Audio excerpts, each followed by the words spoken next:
better roll them dice. You never know if it could change your life. Take a chance, you're neither wrong or right. You never know if you don't roll them dice. You better roll them Hello, dice. listeners, and welcome back to another episode of Dungeon Master of None. I'm Matt. And I'm Rob. He's Rob. It's Rob, and we are going to do something fun today. We're going to do a genre mashup. We've done this before, but this time, instead of mashing up different genres, we are going to mash up tropes within a single genre. We are going to build upon our previous successes, and we're going to do something, a little fun, within the genre. Poking around, poking at things. It's going to be fun. It's going to be a good time. The best way to create is with a table at your hand. And, That's you right. know, we're innovators of using stupid tables to do We stuff. love stupid tables. We've made stupid tables. We are always on the lookout for more stupid tables. This is the true innovation of tabletop role-playing games. If 1,000 years from now nothing remains of the form, people will remember the table. They will remember a I table hope of so. stupid shit more than anything else. People uncovering these tables and like, Yeah. It seems like sometime in the late 70s, someone discovered a normal distribution table, and they decided to use that for more frequent results. But there wasn't much innovation in the table in during the 16th age of century. role-playing games. Humans discovered double entry bookkeeping, and then 400 years later, they decided, look, we can use a similar method to randomly generate a bunch of stupid fucking ideas, which we're going to do right now. Great ideas. Great ideas. So what we tried to come up with is, and I think it will work best to keep the list secret, though, we'll probably link it somewhere, of tropes within the classico fantasy. Yes, within bog standard, run-of-the-mill fantasy, the things that you are likely to encounter in one form or another in any generic fantasy novel. If you pick up your Swords of Shannara or Swords of Truth or any other book that starts with swords, or Wheel of Time, or even something like the Kingkiller Chronicles, you're likely to encounter one or more of these tropes. Obviously, they're in Lord of the Rings. This is, by the way, not to say that any of these are bad or boring or unoriginal. We're not commenting on the worthiness. That's right.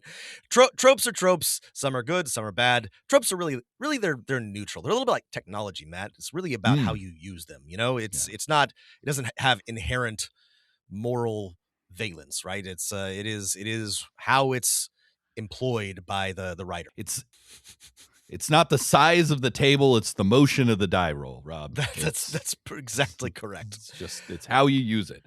Okay. It's a D12 table. Let's start big. Let's start with, like, I don't know. The tropes will guide us. The table will guide us, but like a region or an area for our adventure. Let's build a kingdom or a realm or a continent, yes, country, a city. We don't know yet. All right, here is our first trope. Rob, I have rolled a 4. The PCs are chosen. There's prophecy, destined. They're the ones. Sick. The ones. Yes. Sick. I'm putting David Foster Wallace 6 in there when someone's like, they're the ones, right? Because it's an obvious usage problem that there's more than one ones. It's like It's like I went for a couple of years on a personal crusade against myself for using the word individuals as plural, and I'm like, maybe I should not do that. Maybe I should not think about this at all because it doesn't matter. Anyway, the PCs are the ones. That's right. We're talking everyone who's touched the by Tanarial dolls. Yes, the ones touched by the weave. They right. warped the weave. They weft the warp. They wefted the weave. They warped and wefted it. Yes. Like that. I know this is like Robert Jordan was like, I can't decide on a single protagonist, so I'm going to make 3 special boys, and then he kept adding special boys. He loved special boys and girls. To be fair, he sometimes did love girls, mostly boys, but sometimes girls. Yeah, no, this is also one of my very least favorites. But that is the challenge. That's why it's a trope. That's why we're doing this. Okay, so we've got a region where our PCs are destined or prophesized. Yep. Something is dealing with them. All right, here is my next one.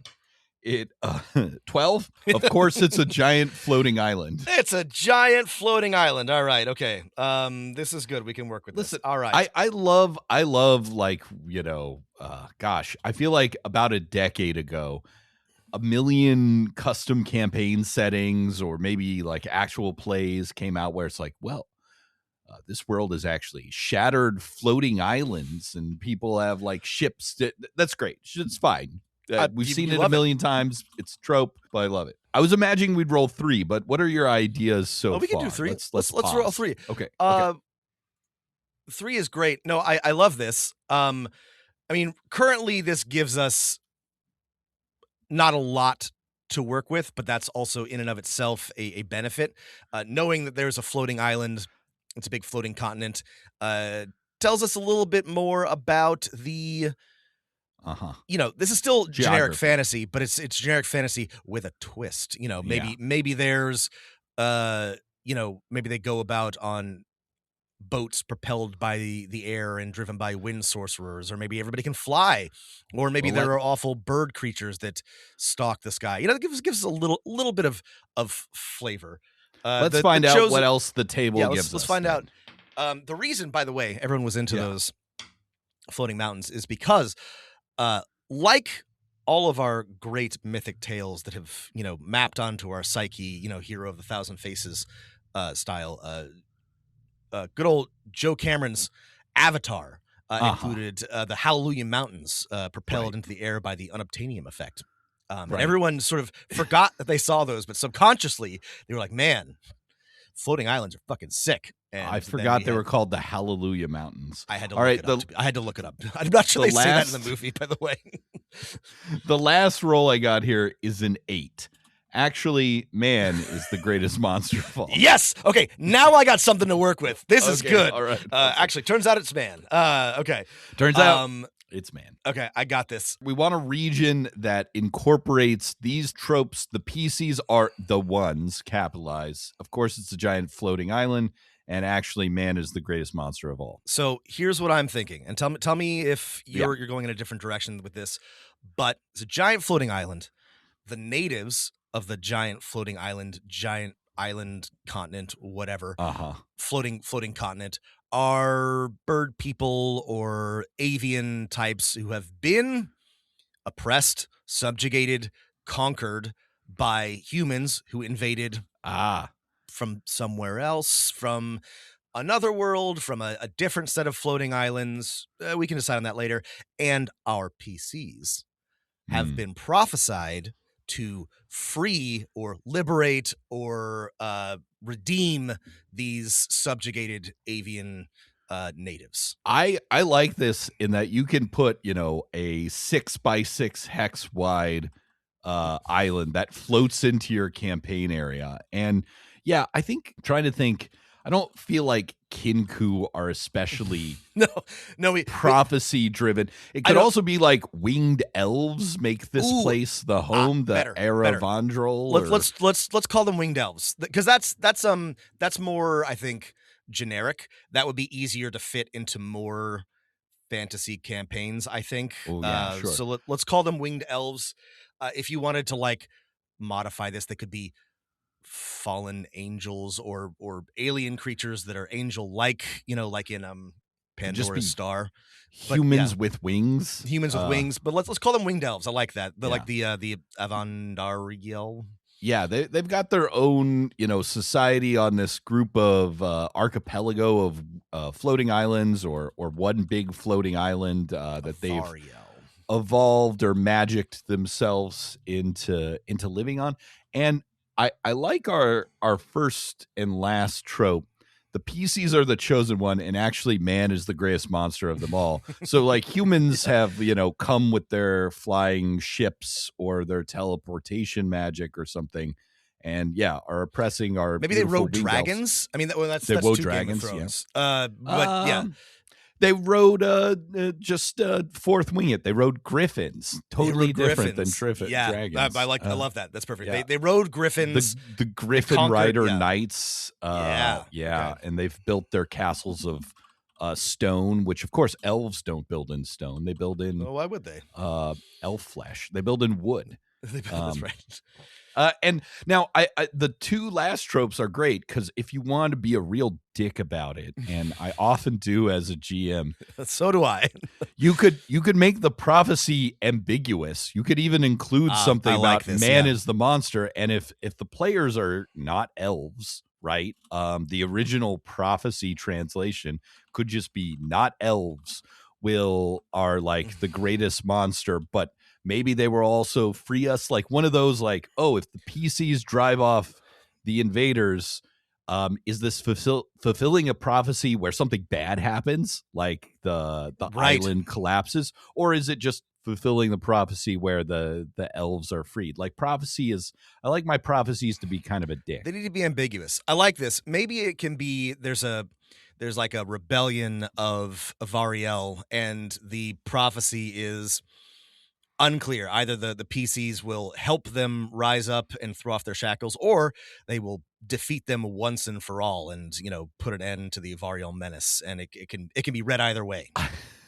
If you write the or present the prophecy to your players that way, it could be a fun campaign arc, a little Andor-like, where it's like, well, if the rebellion is about the player characters seizing the first griffin's egg to drive the or the orb of griffin kind to drive the raiders off, and then they actually find out like that sort of works, but then a bunch of them still live on this floating island, and actually only the players that understand the true nature of man being the greatest monster of them all realize the real goal should have been to inspire the people and bring them what colonizer like weapons and magic they can, so they can do their own rebellion, right? Yeah, right.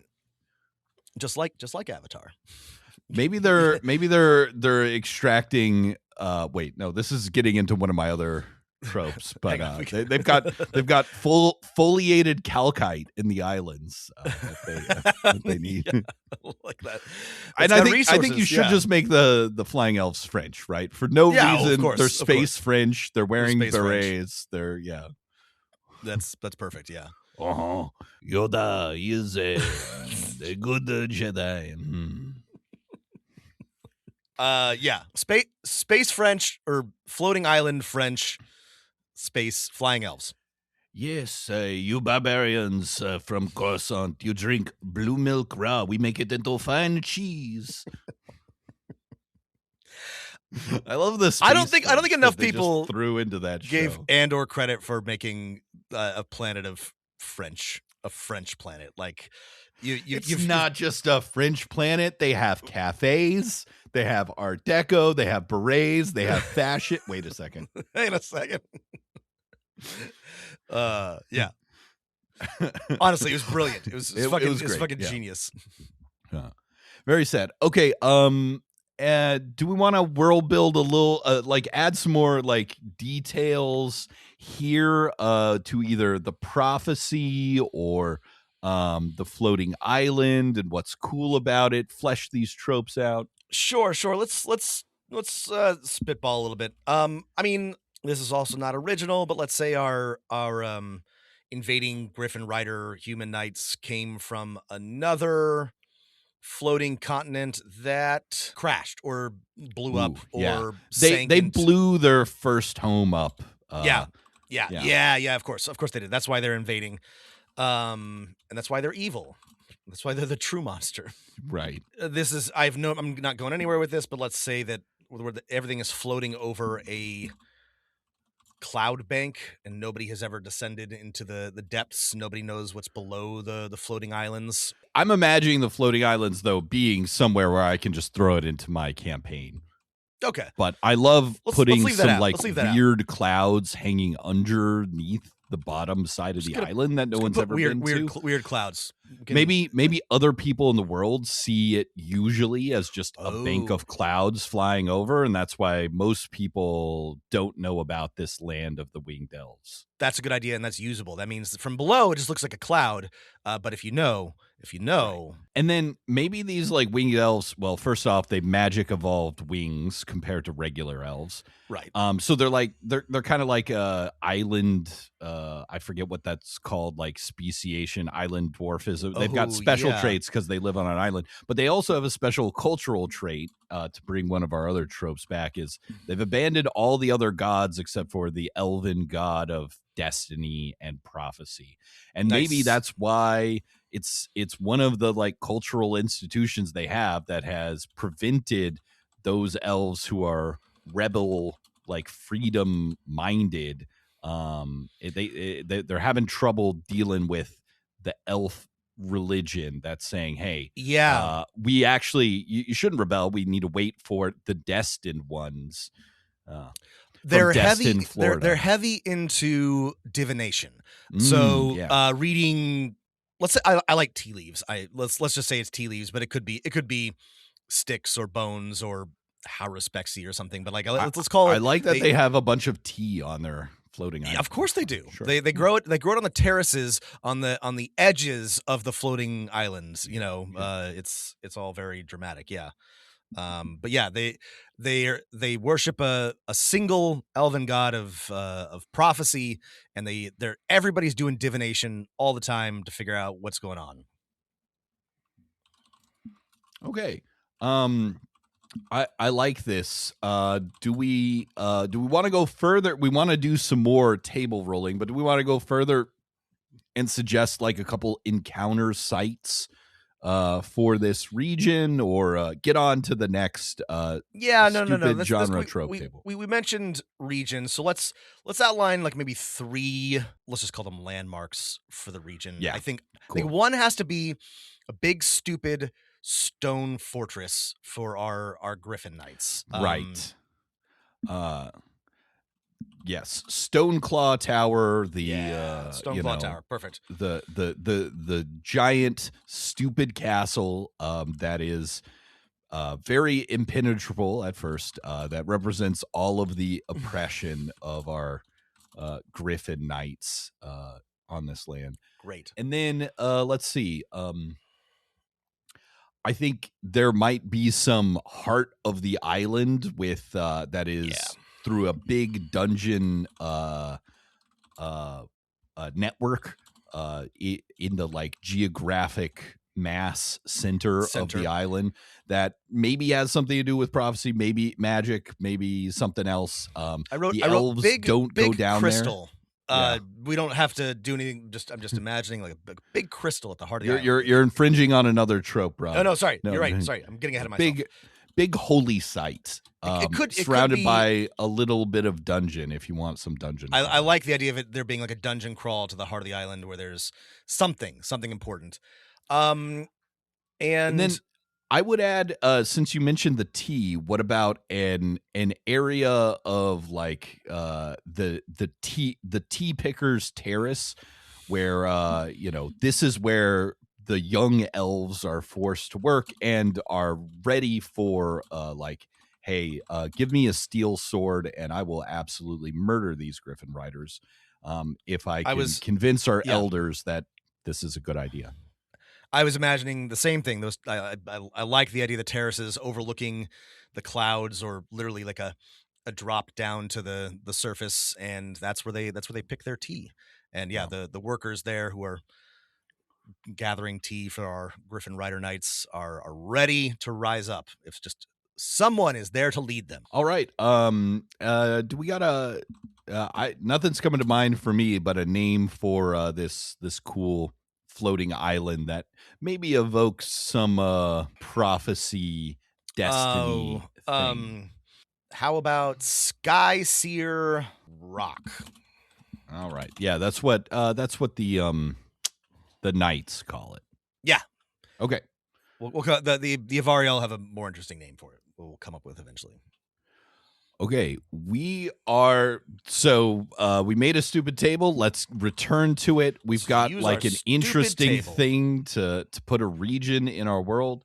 Let's do it again with the goal of one sort of scenario, problem, challenge, quest, adventure that you could throw at your PCs. Okay. Here is roll 1.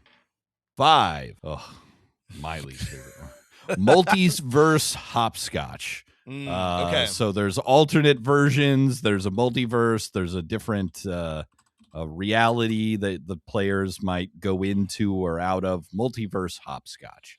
Okay. I love it. People are jaunting in and out of this reality and another reality that may be similar or may be different. All right. Okay. I know you dislike this one too. All right. Hate it. Here we go. Roll 2. 3. A Not Arthur rules a Not-Camelot. Okay. This is easy. But let's do the third one if we're gonna all stick right. to 3. 10. The gods are just grifters. Okay. All right. Okay. The gods are just grifters. Okay. I mean that one Arthur and Camelot and a tie to God is pretty straightforward. Yeah. I think I've got something. Bear with me. So Arthur, Camelot. Tis a silly place. It's a silly place. In the stories, after all the Grail stuff, he resides under the mountain, right? The king under the mountain, and to return to rule Britain at a unspecified future date, right? Like he's going to come back in the hour of Britain's greatest need to lead the island once again. So our multiverse hopscotch is that the not Arthur, who I was gonna say is a king of the Ivariel, but wouldn't it be better if he were a king of the Griffin Knights, the good king from ages ago who disappeared when they needed him the most? Because the you're sticking gods, with the same thing we're world building. I was starting with something completely different in my head. That's a great idea.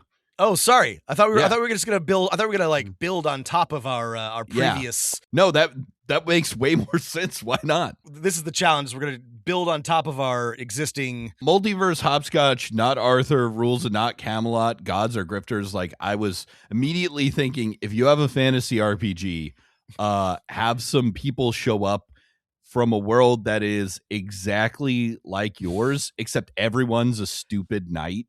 They're just like, oh yeah, well, I'm from Waterdeep. It's a magical realm where everyone's a peasant except for like 12 people, right? And they show up from their version of Waterdeep, and it's this. But I like setting this adventure on our island. Let's decide now. Are we gonna stay? Are we gonna build this on top of our existing prompts, or are we doing 2-3 different ones? Because I can go either way. The people are along for the ride. They don't want to have to start over. Okay, I do like your multi-dimensional grifter knights though. Let's put that in a let's put them in a box for later. Right. They serve a god that's just like some up jump mortal, and their vision of the universe is just Arthur stuff. It's like that episode, the USS Callisto. The god is that, but it's just a Arthur fanfic, and the god sends its multi-dimensional knights from multiverse to multiverse, just being like, convert it to another Camelot for me. Yeah. So these knights show up and they're like, all right, make me more Camelots. Yeah. Wait a second. Your wizards are not like immortal, seers who deal with the fairies. We got to fix that, right? Okay, so on back to Sky Seer Rock. I like, okay, I think we should start with what is the multiverse threat to the rock? I wanted to take this in like a little bit to add some interest to it. So I'm thinking about the divination, right? And I'm thinking about the prophecy, and maybe the multiverse threat is that the timeline or the destiny split at some point, and that's why the divinations are coming out wrong. That's why the prophecies are never getting fulfilled, because you have more than one existing at the same time. Because in the past, our grifter gods took their ball and went home, and the ball being the Not King of Not-Camelot, of the Grifter Knights. And ever since then, the whole thread of fate, the warp of destiny, has been misaligned. Cool. Let's turn this into like an adventure quest. Okay, that's right. This is an adventure. So that's that's in the background, but we can move that to the foreground with. Sorry, go ahead. I got it. Sorry, I have an idea. Yeah. A floating castle appears in the sky. A floating kingdom appears in the sky near Skyseer Rock that belongs to not Arthur of Not-Camelot. Which represents a different version of the same sort of people. Yeah. Yes. Okay. Well, okay, then how do we present that to the players in a way where what is the immediate, I guess, first act scenario threat that they have to deal with? Is this an immediate hostility or just an opportunity to investigate? What do you think? Because I can imagine. I just realized that I sort of inverted Hawkwing from Wheel of Time, but like it could be that he shows up and he sends his or like the clans from BattleTech, but like he shows up and he sends his Griffin Knights, who are different and scary and unusual, to invade Skyseer Rock. And even though our heroes are not necessarily on board with the current administration, it would be a downgrade to be conquered by not Arthur from Not-Camelot. I got it. We need to up the personal stakes, and this is the fun thing. The one best thing about Multiverse Hopscotch is if your players have been adventuring on this island or wherever you're doing your adventure, so scene 1, act 1, flying castle shows up. It is full of knightly versions. Like they all got a coat of arms. And this is fun for you of the GM. Take your player characters and be like, so-and-so the halfling rogue, if they were in another multiverse, a human knight, their coat of arms would be, this giant pig or whatever. And shows up and they have the same names and personalities, but they're like pompous knights. Yes. Yeah. And and so the players will want to investigate because the floating castle is what is it doing? It is anti-god. How about that? Great. The gods are grifter. I mean, gods are grifters. We can say, they serve a god that is a grifter, or these knights believe that all gods are grifters except for the king, not Arthur. Ooh, I like that second one better. These are they're not atheists. They're anti-theist knights. They are opposed to all gods, and they travel the realms, smiting both believers and gods themselves. Yes, okay. Right.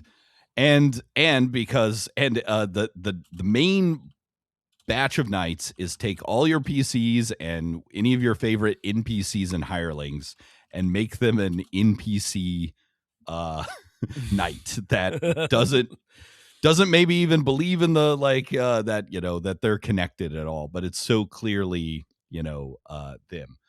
And then I would say their sort of goal in being here, and the secret that the players can discover is that like we could add back in your forked destiny is this is like the universe where like there is no divine intervention. The gods were just milking people for prayers, and the prophecy like never happened. Or the elves weren't like, as soon as the players arrived, like, please help us with the rebellion. You're the chosen ones. And so the players just conquered them. I guess it's sort of assuming that without the gods, there would be no morals in this universe, but that's fine. It's fine. We're making some assumptions here. Okay, so yeah, and their goal is to eliminate like the worship of the elven deity of prophecy. Great. Like they don't care. I would say they don't care because the players maybe already in our world building a region, we kind of already gave them an overarching challenge, and they don't care who rules the island.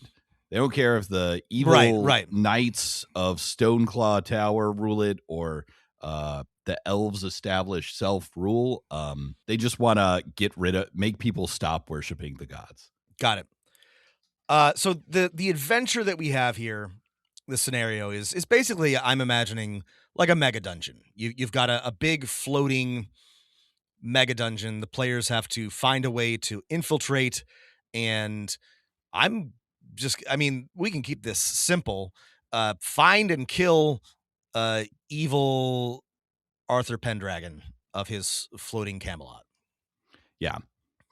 Otherwise, they will destroy the god of prophecy, which we don't have a name for, but I'm sure there's one, at least in the Forgotten Realms pantheon, which could cause the island to crash. It could not. It's up to you. It would certainly maybe make this the is the unhappy. Maybe this is part of the multiverse hopscotch. Maybe the elven god of prophecy is keeping the multiverse from crossing streams, and if he's eliminated, then the hopscotch will get really hopscotchy, and the whole like natural order of things will break down. I would say so. Act 1, Scene 1 is investigate the castle.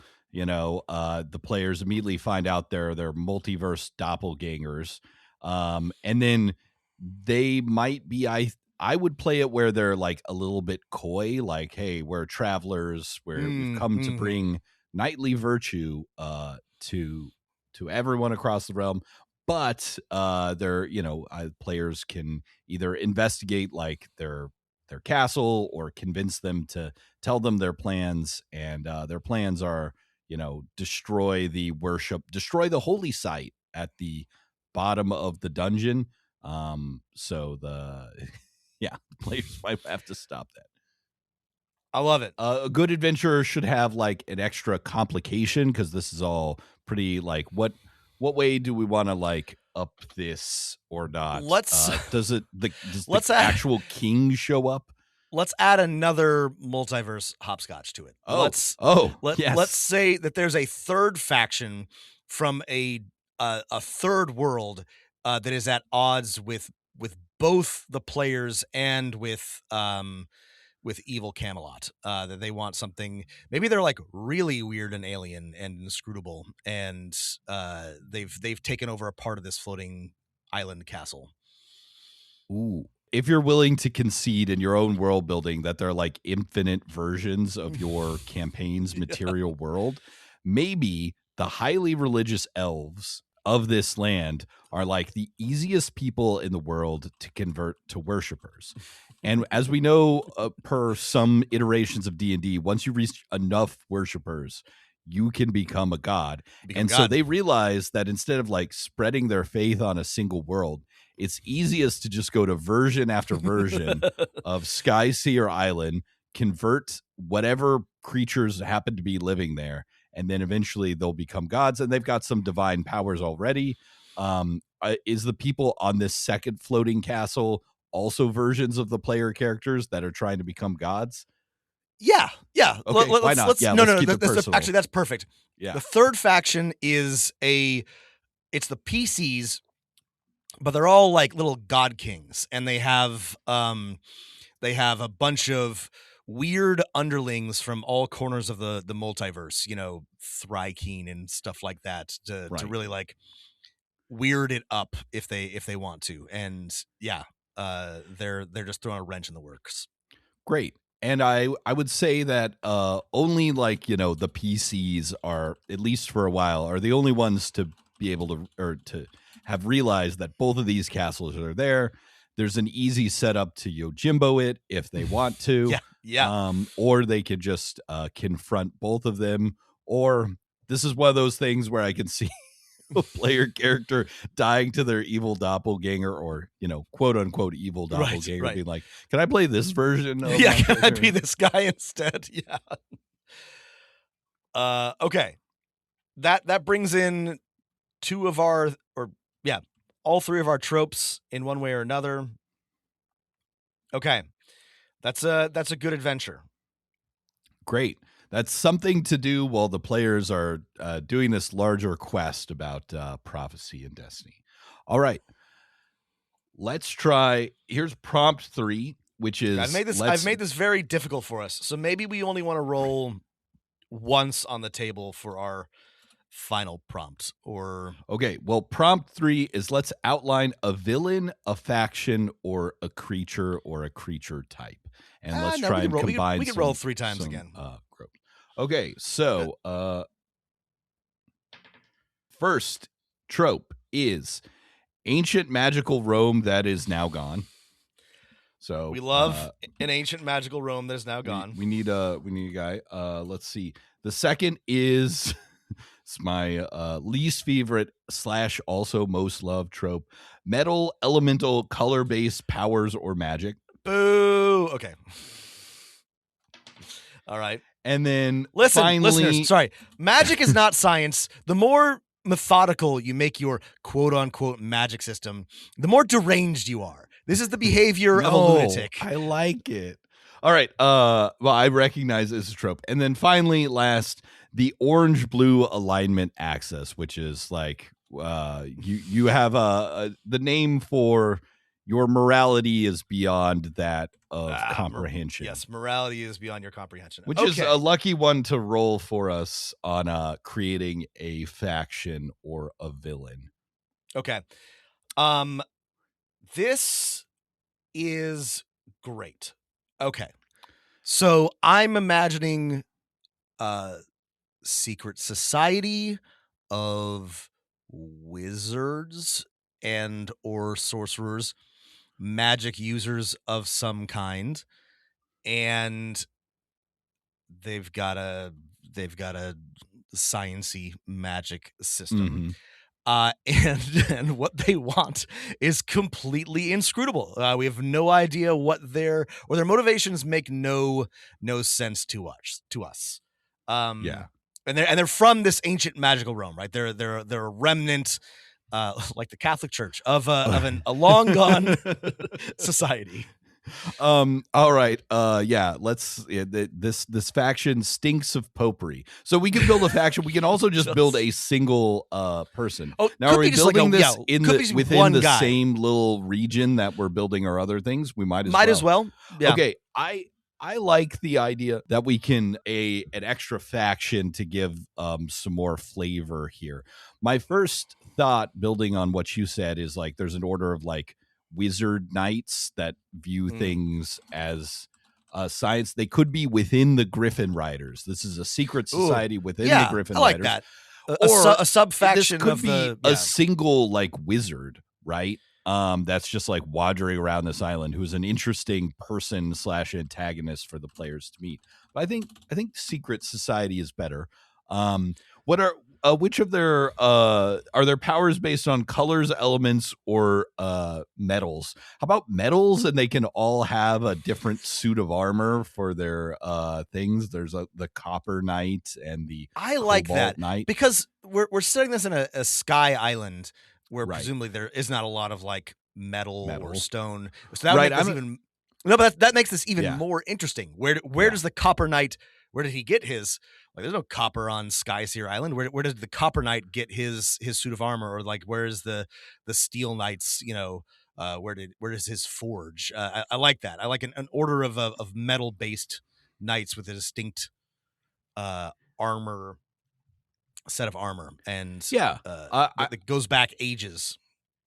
And all right, I think when you I love having a villain or just a NPC or a faction that their morals are completely like not recognizable as good or bad, but they still need something that they want. Right. And maybe I think that's where ancient magical Rome can help guide us, what did all of our favorite tropes of ancient magical Rome want? Like Numenor, and what are some of the other ones in fantasy?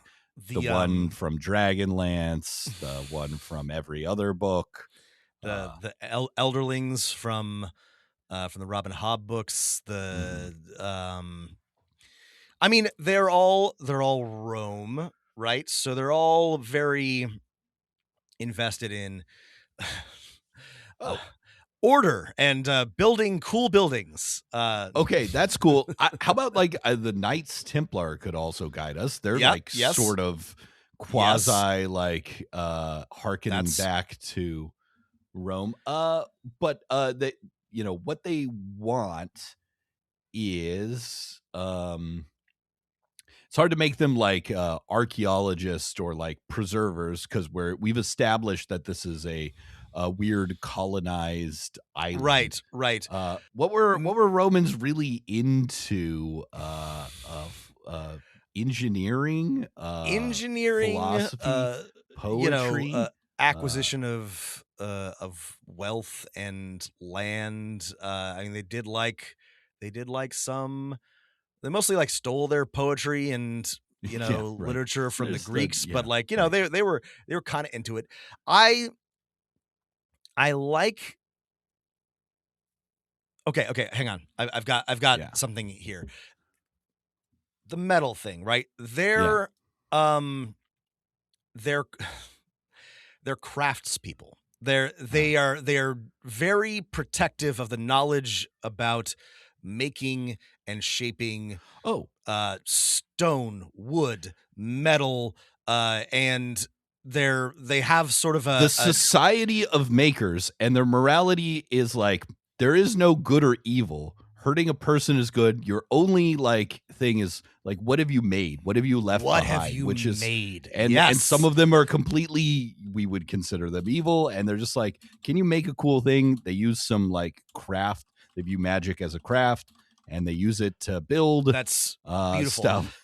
That means that they could be deeply invested in the Avariel because they make something interesting on Skyseer Island. They could be interested in our invaders from other worlds because they make interesting things, and they don't, exactly like you said, they don't care about human life. They don't care about knowledge for knowledge's sake. They're just like, what can you make? What have you made? What is your ability as a maker? That's good. That's weird. Yeah. That is orange. That is a orange blue alignment axis.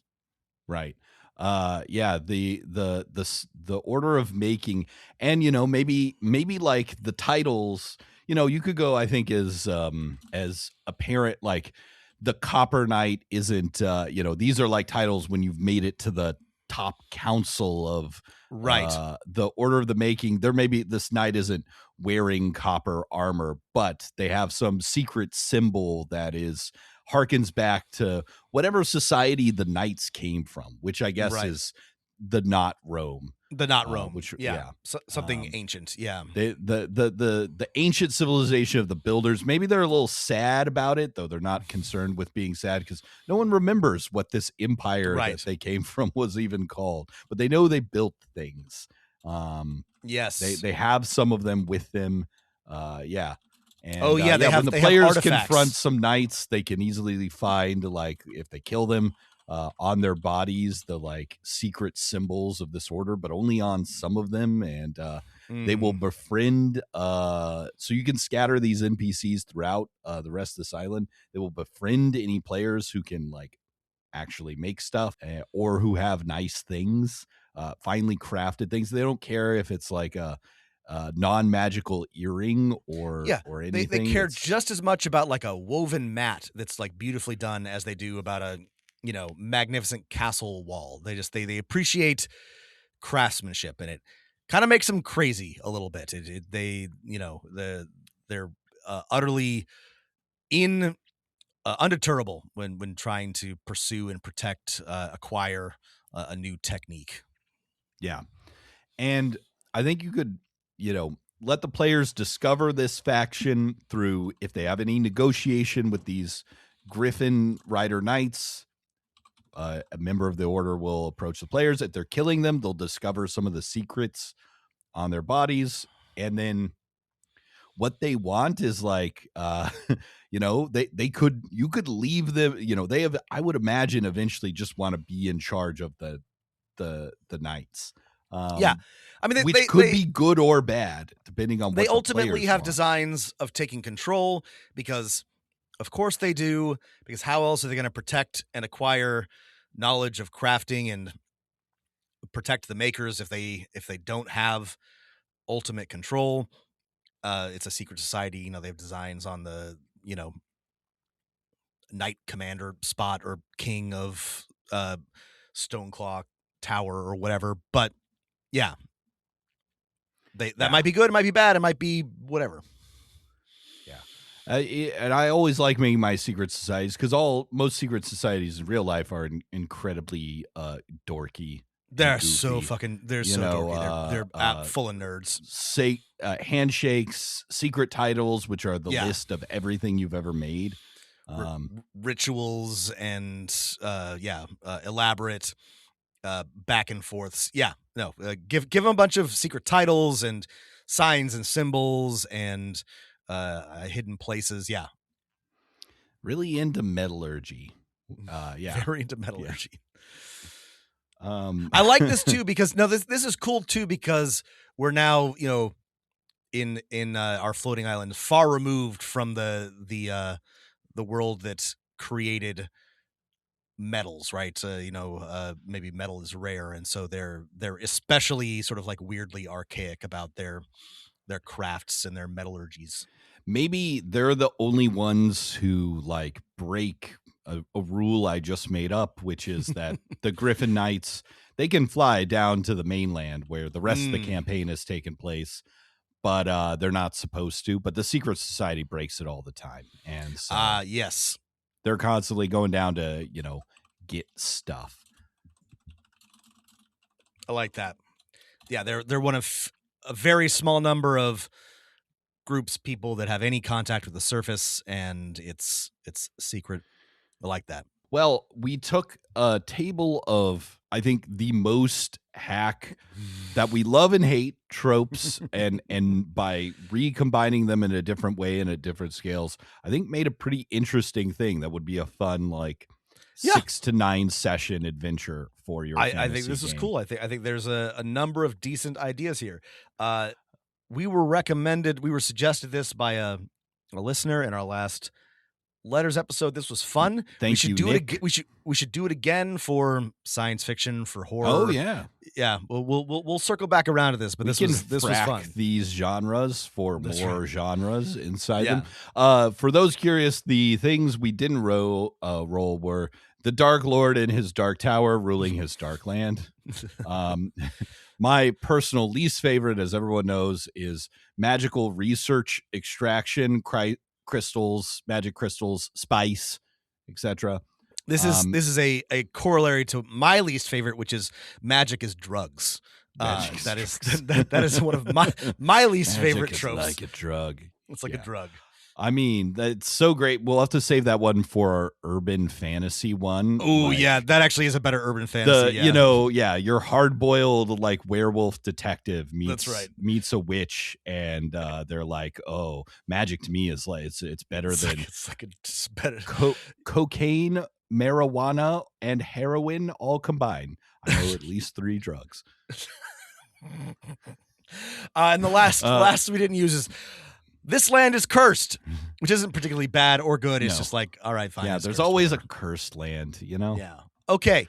This was a ton of cursed fun. Land. If you have other recommendations for which genre you'd like us to frack for its tropes and recombine next, please write in dmofnone@gmail.com or send us any old question you might have. Feel free to include some suggestions for tropes. We're always taking ideas. Be sure to check out the links in the show notes for our Discord, for our socials, and if you'd like to support the show and hear many more bonus episodes, head on over to patreon.com/Dungeon Master of None. Woo-hoo. Thanks for listening, everybody, and keep rolling them dice.